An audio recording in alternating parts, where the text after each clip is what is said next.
This signing changes everything. Not just because Barcelona signed a new goalkeeper, but because this might be the first real clue that Ter Stegen's time at this club is almost up.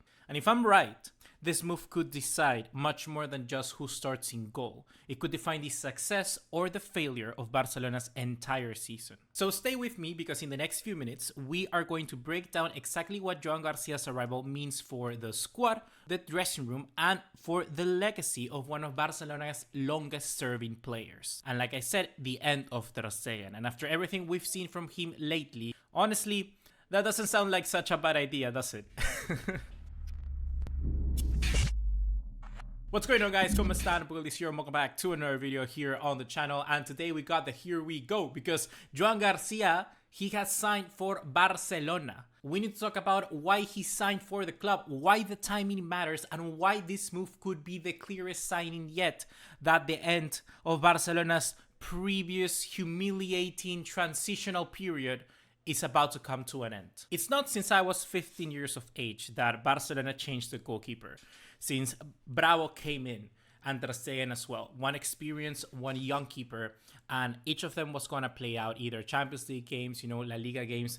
I think Flick could do something very similar here, but he doesn't strike me as the manager that will try to do this whole revolution. There are plenty instances where Barcelona has signed an unexpected player. For instance, like Pedri, when he came in right away from Las Palmas and turned out to be key directly, enter into the first team 11 like he was always meant to be. And this could be one of those situations. Of course, the headline of today is Joan Garcia to Barcelona. Here we go, confirmed. He's 23, Spanish, calm, confident, a technical, solid goalkeeper who stood out for Espanyol for already the better half of 2 seasons. He literally saved them from relegation in plenty of times, and he's loved by their fans for a very good reason. Barcelona activated his release clause and handed him a 5-year contract. The deal is officially done, and we're just waiting now for the official club's announcement.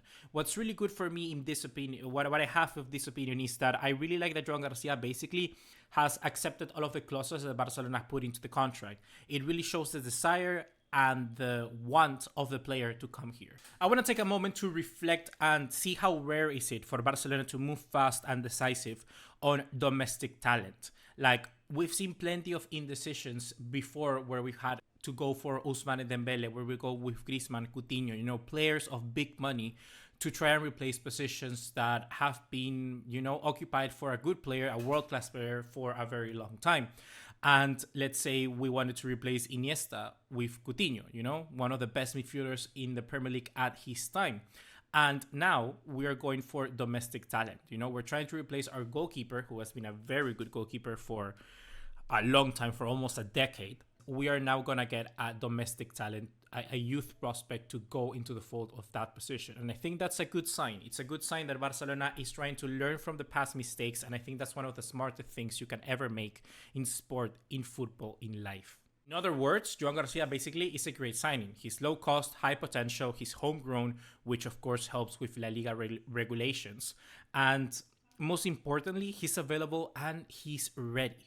That for me is very important. This is what smart, I would say, modern recruitment looks like. We've always talked about financial fair play, and well, this is exactly the kind of move that fits. Let me give you an example of, for me, when it was a very important moment. There was a game between Espanyol and Atletico Madrid last year where Joan Garcia made 6 crucial saves, including a one-on-one on Alvaro Morata that kept Espanyol alive in the game.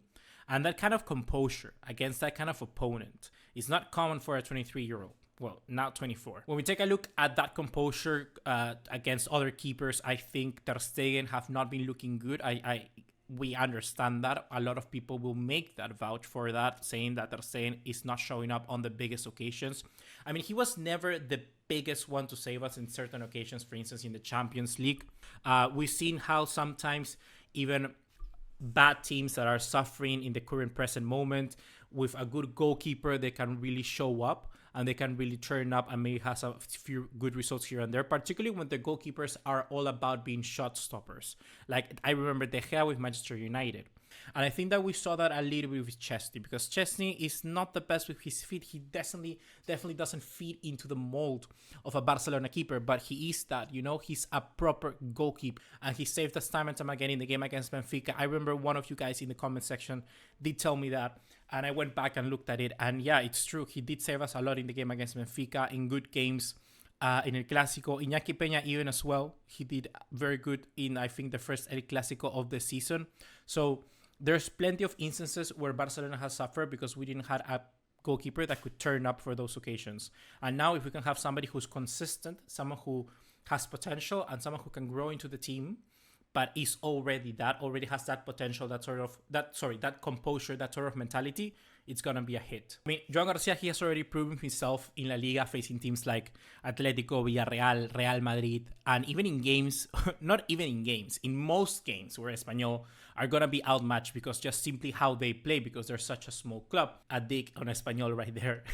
Joan Garcia showed up and showed personality. He showed presence, and that's what I think Barcelona needs between the posts. Quickly, let me know this, a question for you guys. I just thought about it. Is Joan Garcia, do you think, good enough right now to start for Barcelona in La Liga? Because I thought that a few weeks ago, I definitely didn't. Learning more about him, seeing more about this player, and researching particularly these crucial moments, I think he might be. But let me know what you think in the comment box down below. Now, of course, we have to talk about MarcAndre Ter Stegen, a legend, an icon, a player who changed how goalkeepers basically operate at Barcelona. That's not a small statement. It's very, very big. But for me, the thing beyond the performance issues, before the problems that he had on the field, and I did mention it time and time again here on this channel in previous videos, and I got a lot of stick about it. A lot of you people hated me and even unsubscribed from the channel, for God's sake. For me, beyond all of those issues, is the attitude. For me, is the attitude. There's been tension, there's been drama, there's been friction, and it's hard to ignore. You know, as a culé, as a viewer of this club, it hurts to say, but he no longer represents the values of this club. I really go back to different moments where I want to break down, for instance, his body language in El Clásico or post-match interviews. Whenever he was given the chance, saying how, yeah, he's going to earn basically his position back. He always had that in the back of his head, like he's a leader, he's a one to watch, he's the captain, he's always going to have his position secure. And this is, you have meritocracy in the club, you know? You have to earn your place back from it. And he always talked like with this sort of, you know, with his chest puffed up and saying, you know, yeah, I'm here, I'm always good, I'm always safe, my position is secured.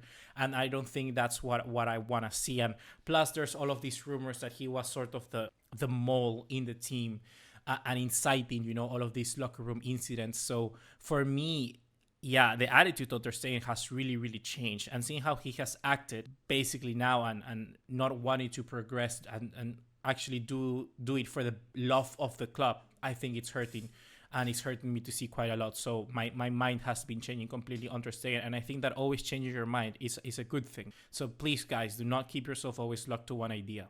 And I be honest as well, when Ter Stegen came back from injury, I expected him to come back stronger, you know, to lead. Instead, there were rumors of internal problems, reports that he wasn't supporting the locker room, moments of visual frustration on the pitch. And honestly, I've reflected a lot, and I used to think Ter Stegen deserved to retire here, but now I'm not so sure. He's not the future, and Joan Garcia should be. And if you haven't watched Espanyol this year, you're probably asking, who is this guy? You know, why Joan Garcia? How can he take over this player? You know, because the reality, like I mentioned before, is that here's your answer. You know, he's calm under pressure. He's good with his feet. He's confident in build-up play.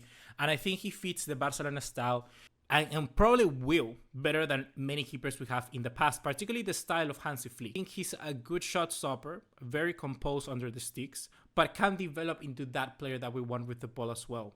Because he's not just a shot stopper, you know, he's a possession builder as well.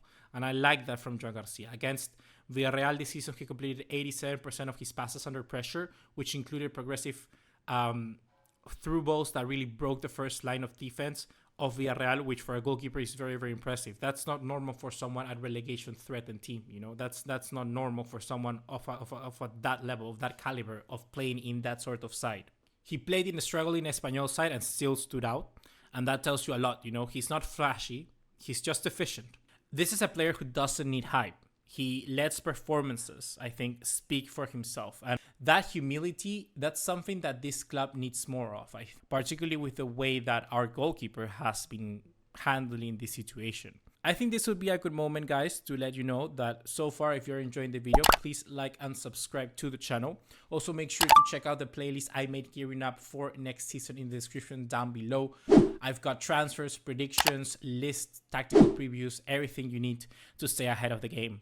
And yeah, also don't forget to turn on the bell notification icon, because YouTube personally told me that we suck at that. And let's fix that. Hit the bell so you never miss an upload. So I think, guys, let's be real a moment. If the season started tomorrow, who would you start? Ter Stegen, who's proven but declining, or Chesney, who's safe but temporary, or Joan Garcia, who is young, hungry, and aligned with the future? I think that really answers my question. For me, it has to be Joan. He's not the long-term project. I think he's the best option right now that we have. He fits the game model. His mentality is strong, and most of all, I think there's no baggage. Soon, he's going to be already training with the national setup. I think he's going to be gaining experience fast, particularly if he becomes the starting goalkeeper at Barcelona. He'll be way cheaper on the salary books too, which means more margin to reinforce other areas of the squad. And honestly, I think that a fresh face always can spark new energy into the team, new relationships. I remember how Araujo's arrival really changed the tone of our back line, or how Gavi's hunger really brought fire back to the midfield. I think Joan Garcias could spark that for our goalkeeper position. So let me know in the comments down below, who would you start? Joan Garcia or Ter Stegen right now, week 1 of La Liga next season? Comment below. I want to see who's with me. Now in this section, guys, let's zoom out a little bit, because I think that Barcelona didn't just sign a goalkeeper. I think they sent a message, because there's a lot of other teams that were looking at this keeper. We had Arsenal, we had even Man United looking at Joan Garcia. And I think that Barcelona sort of stepped up the game a little bit for this young prospect and said, you know what, I want to snap him up. And I think that's really good, particularly coming from a goalkeeper who's from a club rival. That's a very good, part of the entire game that we managed to get him back. He's not a Galactical signing by any means. He's not flashy. If we're being honest, that's the sort of player that we really need at the moment. I think that's the sort of player that we've built our identity before, For me, I think that if Joan Garcia really works out, I think it could be very good for Barcelona in the season. If we're taking a look at how it could progress, I'm talking that Barcelona, hopefully this could be maybe the change, that consistent position of a goalkeeper that could take Barcelona all the way maybe to the treble or to winning the Champions League, that is so desperately what we want. We definitely have to reinforce still the fullback positions, I think, is where we need to improve. But looking at the way that Joan Garcia has been signed by the club, I think the club has clear ideas. I think that they're looking for a team that bets on youth and quality. They want a locker room built on teamwork, humility, and talent, not really ego. And I think that was the hardest thing to change away from the last years of the Messi era. The identity crisis that we had was very, very bad. And now we're changing that up, So to wrap this up, I think that Barcelona basically made a move that most people will overlook maybe in the next few years, particularly people from other clubs. But I think that this could be one of the most important transfer signings of the summer, if we're taking a look at it, really. Because it signals that the club is finally getting serious. It's getting serious about building the next generation. And I think that starts with the man between the posts. I'm a fair believer that you always need to work your way in the team, building a squad from the back further forward. So I'm really happy with what I'm seeing here, particularly because if it's what the club wants, if it's asked by the sporting director, by the president, by the manager, most importantly, and they all agree on it, then it's fine by me, I like that. I like that consistency. So guys, let me know your thoughts on the comment box down below. Drop a like if you enjoyed this video. Subscribe if you haven't, and check out our playlist linked with the whole with the whole content for preseason. And as always, see you in the next one. Take care. Ciao, ciao.